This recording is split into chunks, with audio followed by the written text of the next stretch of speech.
يا صباح الخير، اهلا بيكم. كل عام وحضراتكم بخير. طبعا قانون الكلاب الجديد في مصر اللي اوريدي تم الاعلان عليه في اواخر شهر مايو، وفي انتظار اللائحه التنفيذيه بعد 6 شهور من تاريخ اصدار القانون. طبعا ناس كتيره طلبت مننا ان احنا نتكلم على القانون.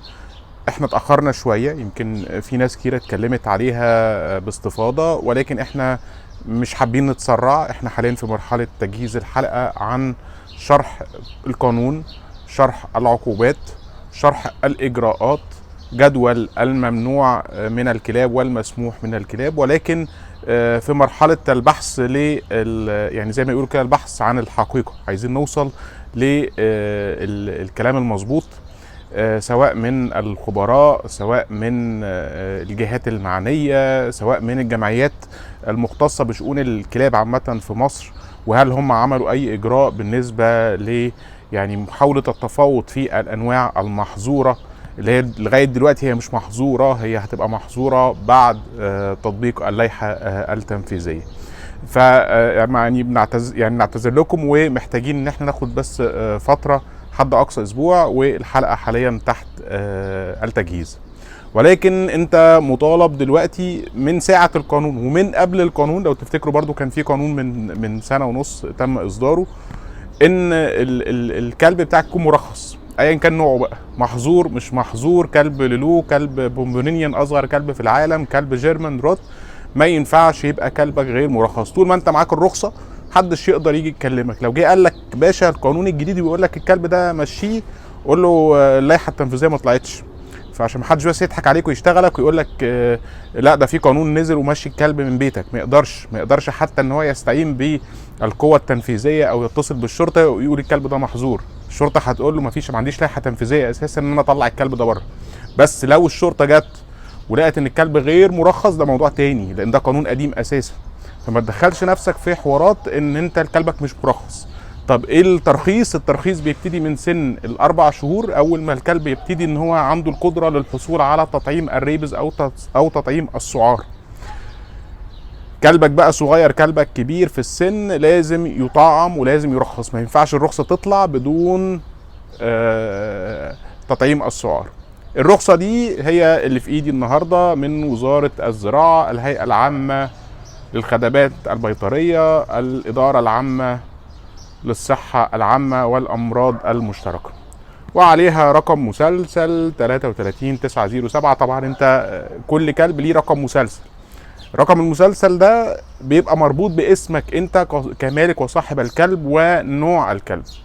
وبيتم كمان استخراج مع الرخصة بطاقة تسجيل حيوان من جمهورية مصر العربية، وزارة الزراعة واستصلاح الأراضي، الهيئة العامة للخدمات البيطرية، الإدارة العامة للخدمات والإرشاد.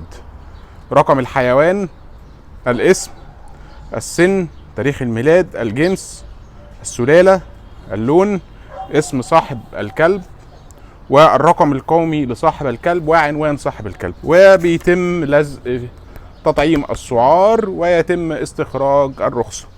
طيب احنا كدوجز ايجيبت طبعا عندنا عملائنا ومتابعينا، فوفرنا الخدمة دي، خدمة يعني 5 ستارز.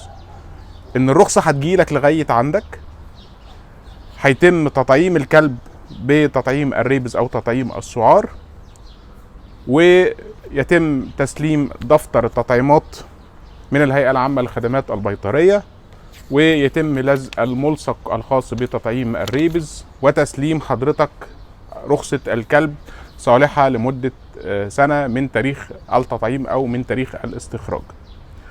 مطلوب منك ايه؟ مطلوب منك ان انت لو انت مهتم بالموضوع ده هتبعت لنا على رقمنا على الواتساب اللي هو 012 38 76202.